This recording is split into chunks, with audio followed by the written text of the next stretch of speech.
Greetings. My name is Marco Hermawan, and I'm happy to be here to share with you some of the tips for you to publish for the first time in the academic journal.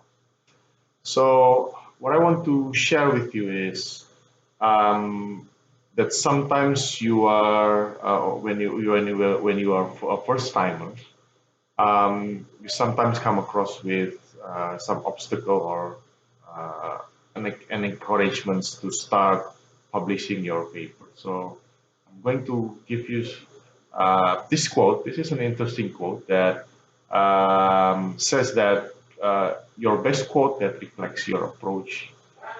It's one small step from man, one giant leap for mankind. Yeah, it can applies to you as an academic or as a students who wish to publish for the first time because only experiencing some obstacles, challenges, but also you can experience the process of how your thoughts, your ideas can be published internationally. And normally, when you start to prepare your paper, it originally comes from your student's thesis, perhaps, or your own research. Yeah? So this approach can be there has an advantage and disadvantage in both sides. Normally, for students' thesis, if you are a supervisors of your students, then you'll be able to see the progress on how your students is developing the research. And then at the end of the day, when he or she finishes the thesis defense, then you can actually develop more sense of title, topic that can also be published in the more academic way.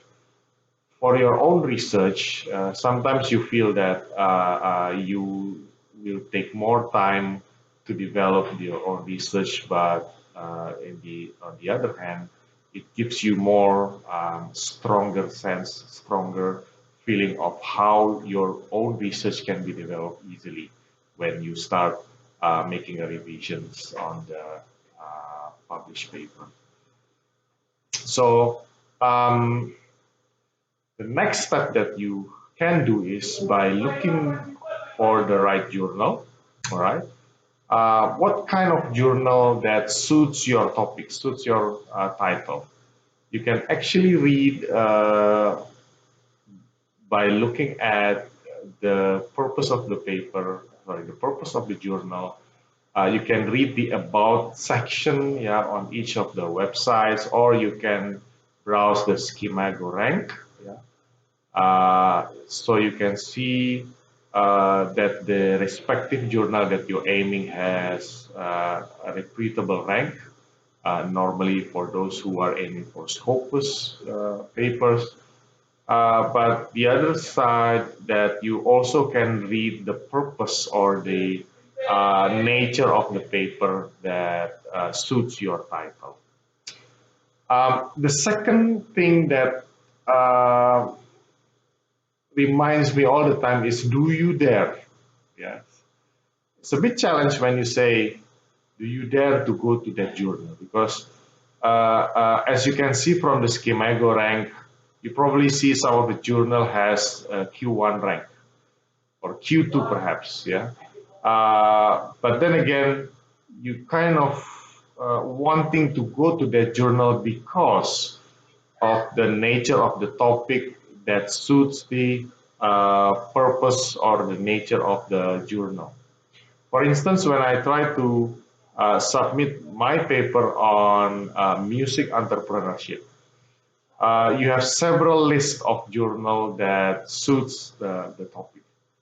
But then again, since I'm originally coming from the business school, then you might want to see the relationship in terms of the business side instead of other fields such as social science or even music uh, uh, journals. So then again, I kept looking at the suitable journal that can suit music entrepreneurship, and I found one journal that actually can uh, see the connectivity between my topic and that journal that I'm aiming. So then again, after I say I dare to go to that journal, which is a Q1, then we start doing it, yeah, and we start aiming high. If you feel that you can do this and reach the top, aiming for the Q1 rank, then it's time for you to make that happen. So when I did the some small research on comparing which journal that I'm aiming, as I said before, you should connect the topic with the journal. But then again, when you go through the content of that paper, you need to see whether your theoretical background match with most of the background from that particular journal. So at first, I picked up from a topic from my students who he was doing on music entrepreneurship. He passed the thesis defense, and eventually we decided to go for publishing his thesis to the journal. Unfortunately, when we found out most of his theory doesn't match or even have a weaker sense on what the contribution will be when you start publishing to that journal. You have the context, you have the samples, uh, you feel that your finding and discussion suits well. But then again, the theoretical part has to match or even has to relate with contribution on how this paper can suits well or how this paper can contribute well to that journal. So that's where we start to edit, yeah, and it has to be on the top notch, meaning that you really have to put in mind that when you start doing the editing from your student's thesis, you really have to be into it. You know what to do, you know where to revise, and you know where to add up some of the additional part, especially for the theoretical background. Right, so the nightmare has just started.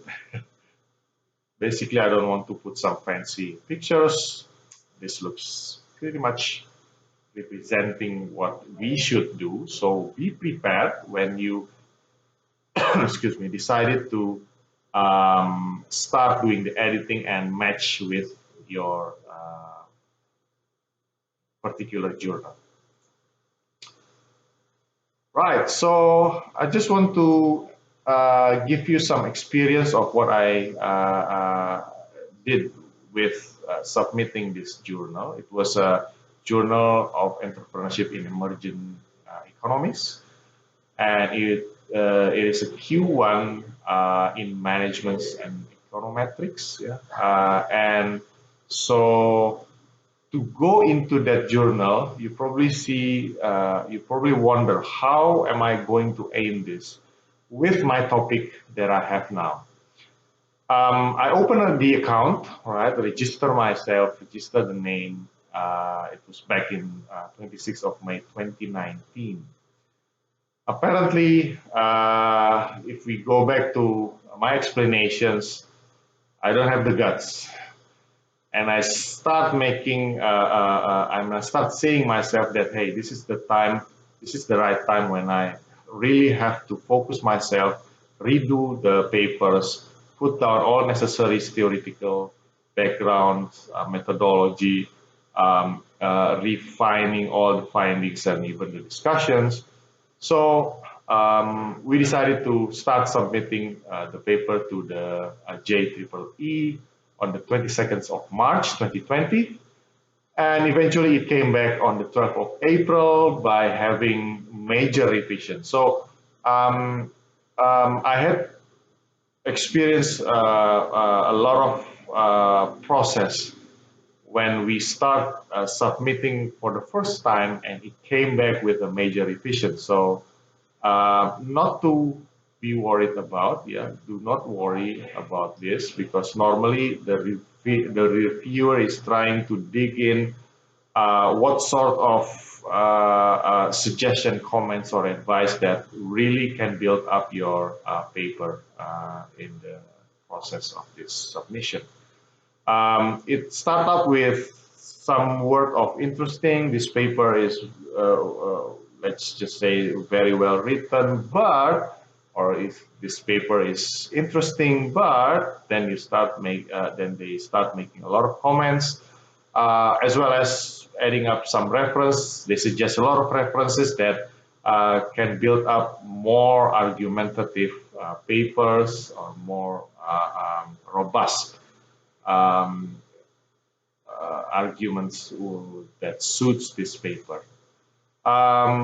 It's also the reviewer also said that the methodology is poorly explained. It was literally written like that. So at first it was a big shock for us, as if we are not doing anything. We don't put any substantial material inside our paper just by seeing that comment. So and other things, you may find a lot of some strong words that says that your paper doesn't suit this journal and all that. But as long as it says a major revision, it means that the reviewer is quite happy enough with the paper, but it needs more revision, which can eventually be accepted. So that's why we started to make a list of revision. So start organizing yourself. You start looking at some of the suggestion that can suit topics or area that you will revise in the next few weeks. All right. So after a lot of revisions, a lot of reflections, the second submission that we submitted was on the 20th of July. And eventually it came back with the minor revisions on the 12th of August. So it took only less than 1 month for the reviewers to revise. The third process or the third submission is quite interesting because when we tried to comply what the reviewer had asked us to do, we submitted on August 25th and came back quite a while, yeah, almost 2 months from the date of submission, and quite surprisingly came back with a major revision. So do bear in mind that sometimes when you submit, yeah, your paper for several times, you expect that they will come back with a major. So the comment was, it was an ideal introductions, unstructured literature review, additional references came in. So we somehow felt that the reviewer was different than the previous one. So it might well said that you need to be prepared when this kind of situation happens. You felt like you comply with all the reviewers, but then again, things came up quite surprisingly with this major revision.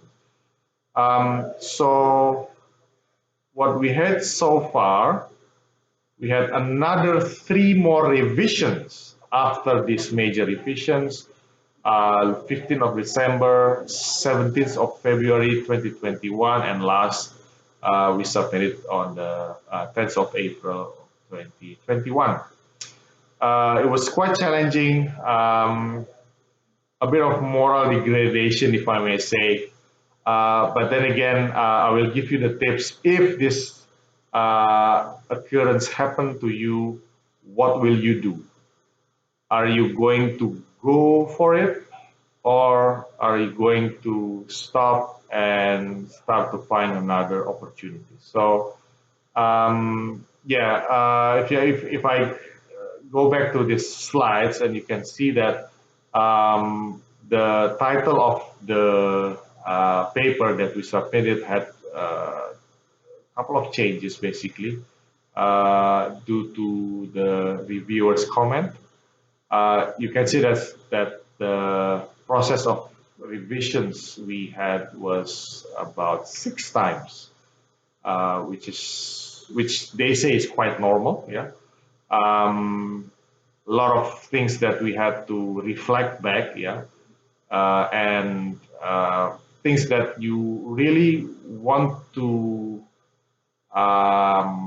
express or write in your paper, but it does not suit the needs of the reviewers, or it doesn't match what the reviewer wants. So you just have to comply with you're in between.